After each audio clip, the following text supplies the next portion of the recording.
What do you want me to say? We'll just have a little conversation. What's your name? My name's Cleve Jones. It's spelled C-L-E-V-E Jones. And what are you doing out here at City Hall today? Well, I was a student intern in Harvey Milk's office. The year before he was killed, I was in City Hall when he was murdered, and I'm a historical consultant to the film.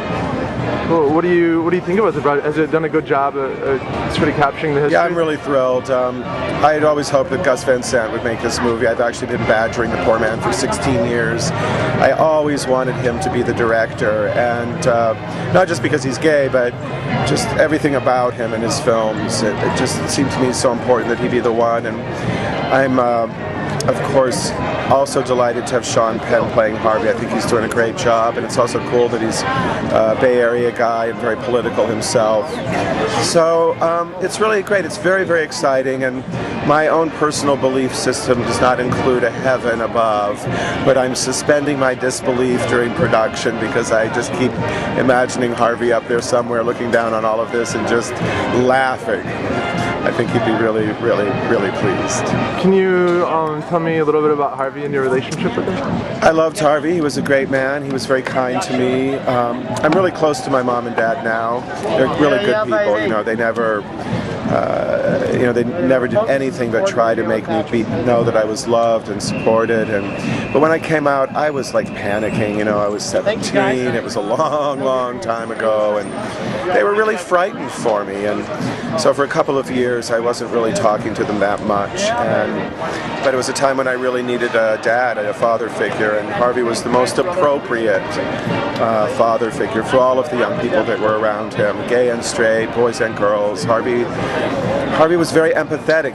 He genuinely liked people, all different kinds of people. And you know, you see these politicians, and they put on the right facial expression and make that significant eye contact, but you know it's bullshit. And with Harvey, it was just real. He just loved all different kinds of people. And I myself at the time was kind of heterophobic. I really didn't like straight people because I was afraid of them. And going with Harvey to the union halls and the senior citizens' homes and watching him fearlessly cross all of those boundaries just really inspired me a lot. Were you at this event, this Gay Day event in '78? Yes, I was. Can you tell me about it?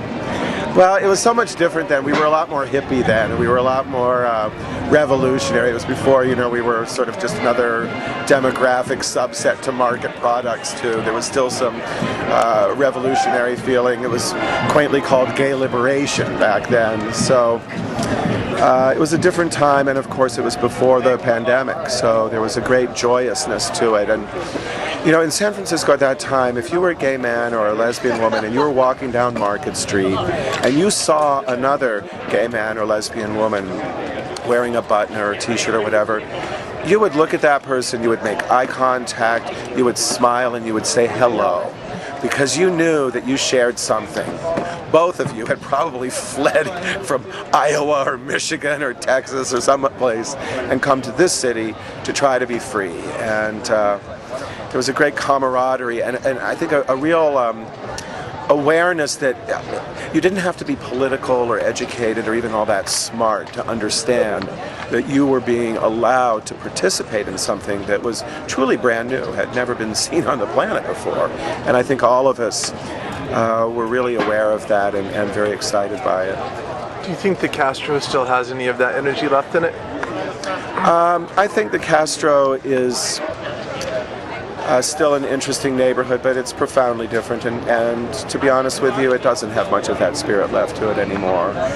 Part of it is that this city, not just the Castro, and I'm a little tired of gay men being blamed for the high rent, but you know, when I was young, it was much easier to live here. It was much easier for young people, for artists. It was much, much cheaper, and that has had a big effect. San Francisco increasingly has become a city for the very rich and the very poor, and those in the middle are being forced out. And I want to play a little bit more with this question just about like young people in the neighborhood now. Like, why do you think that sense of liberation and that sense of freedom isn't as strong now as it was? I think part of it is just that things are only new once, you know.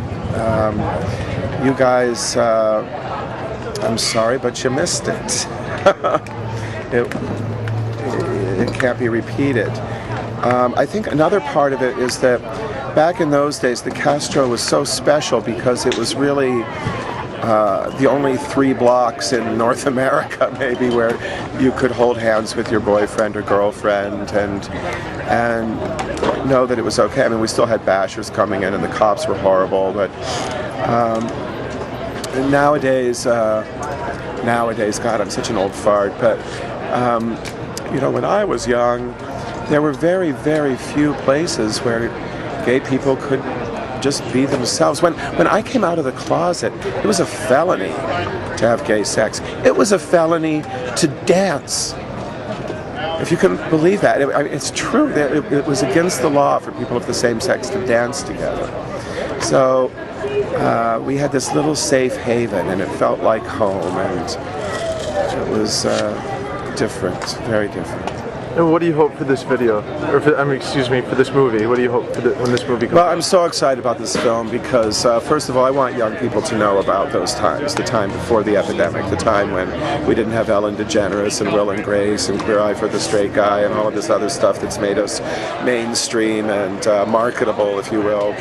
I want them to remember that we were born out of a revolutionary movement that was born out of the anti-war movement and the women's movement. We felt that we were part of a larger revolution for peace and for social justice. And I think that much of that has been lost, and it angers me and it frightens me, because if your generation, if young people don't know our history, you will not be prepared to fight.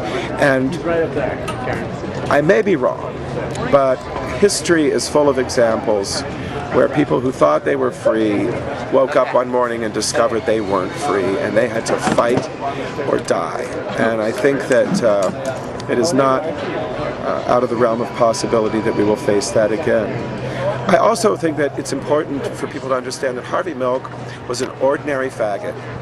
He was not a genius, he was not a saint, his personal life was often in disarray, he was poverty-stricken when he died, he was an ordinary man.